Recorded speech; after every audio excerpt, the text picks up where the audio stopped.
Thank you, Mr. Samvedanji. And I would like to ask Dr. Ayaz Ahmadji.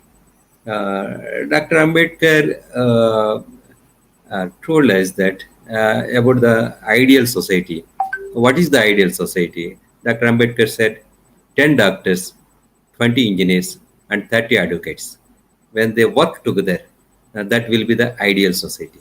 So I would like to ask you 30 advocates, how to get good advocates, because in India, uh, uh, most of the toppers and top level students are attracting towards engineering side or medicine side, but they have not taken legal studies as their profession. How to attract brilliant students in legal side, and how to bring them uh, into the social movement. Dr. Ayaz Ahmadji. Yes, like I said, it's a very important. We have with us today Mr. Pranti, which is his graduation from Gray's Inn. Gray's Inn is a movement of pride.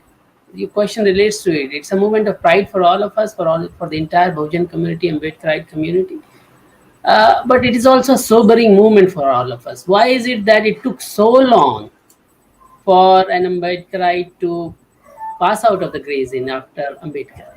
And that's where the, I think, answer to the question that you have just put is that legal education, at least in this part of the world, after independence, was presented in such a way that only those with extraordinary resources could get highest quality of legal education.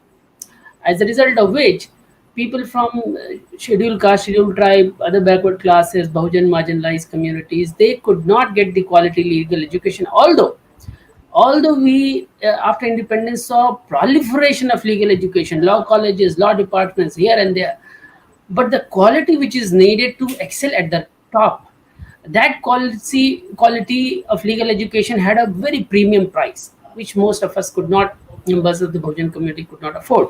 That was one reason.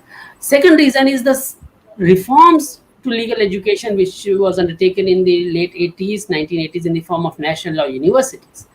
That was also a very problematic approach, because you see that national law universities were opened on self-financing model, uh, minus the reservation for other backward classes. Yeah.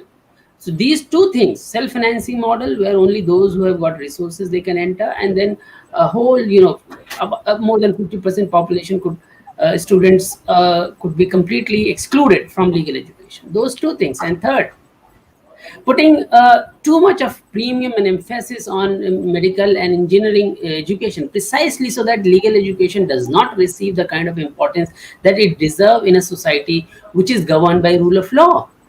A society, a country which is governed by rule of law has got to give most highest importance to law, legal education. But somehow Nehruvian vision was mostly for science, technology, engineering education, medical education. Even there, the massification of medical education was not conceived. So there are problems there in medical education as well, but particularly legal education.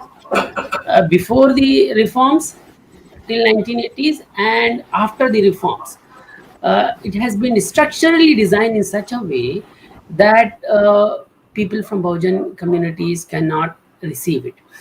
And then other problematic area, I think, which is something which we have to address, is that the norm and values about medical and engineering education, which were set up in society, established in society by the ruling caste, somehow that infected us also. And instead of looking up to Baba Sahib Ambedkar as a model of legal education also, most of the gains that he was able to consolidate into constitutional legal documents because of his legal education, of course, social science education plus legal education. We did not pay that much of attention on legal education when the structure was totally designed in such a way that we should not get into it. Then our efforts also at the community level, somehow they got into, in a way, digressed they were diverted, the attention and resources, they were all diverted to medical education, engineering education, and legal education did not receive the kind of attention and importance that it should. Even today, we see that when national law universities are now getting overshadowed by private law institutions, and mostly legal education is now mostly moving away to highest quality legal education is moving into private sector. Community efforts to establish law colleges, legal institutions where Bahujan community can take highest quality of legal education, they are still lacking. Of course, we know that the state structure and its resources, they are all designed to exclude. We can, it is the job of the state, it should do it, but we know that the state is today is under the control of the upper caste of an upper class people, so they are not going to do it. Who is going to do it? When we understand the importance of legal education, then somehow we have to gather our resources, focus at one place, and establish our own institutions of legal education.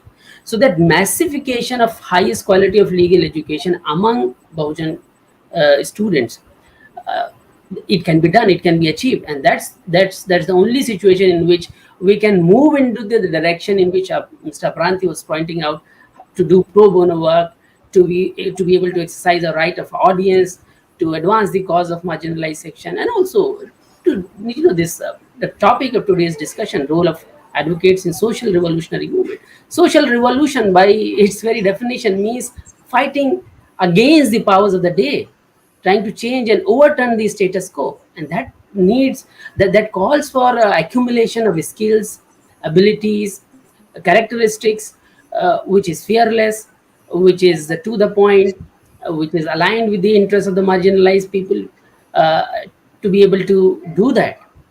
So state apparatus and structure is always going to remain loaded against us. We have to somehow find a way, how to overcome this challenge which has been put up by the ruling classes.